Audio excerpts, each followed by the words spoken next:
I'm just mixing up a mix here of putty and water just to use it as a grain filler, and that's the sort of consistency we're looking for. You want it to be able to flow nicely.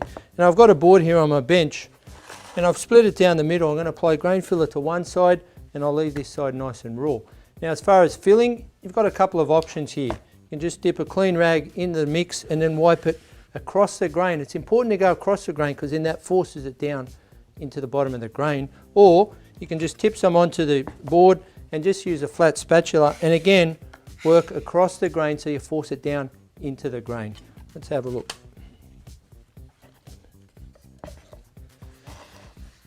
Just do circular motions here across the grain and you want to fill it nice and full.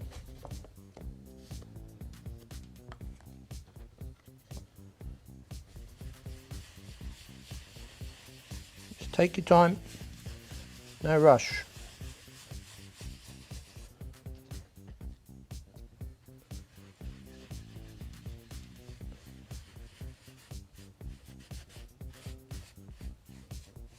All the way to the edges.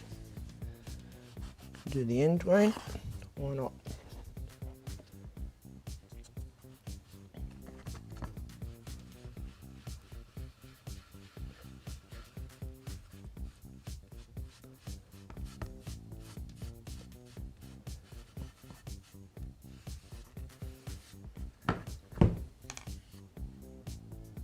You can just scrape off the excess.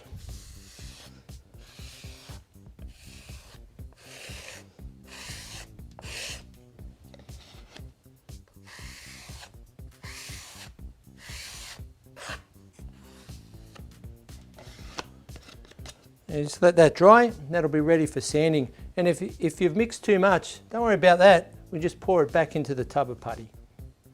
Alright, so that's nicely filled and dry now. It's ready for sanding.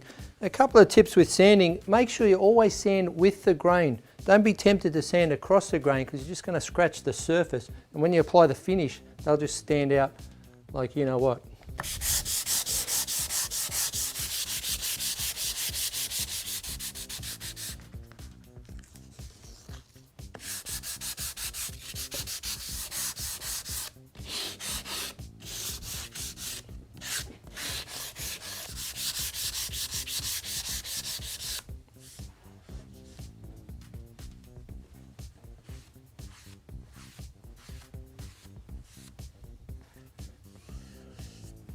That's beautiful. That's ready for a finish. If you look at the surface here, you can clearly see this half where I've grain filled, it's nice and smooth. If I run the back of my fingernail across there, I can't feel any ridges at all compared to this side. You can even hear it probably on the camera. Now just remember when you're sanding a large area, don't forget your safety gear. You need your safety glasses and a breathing mask.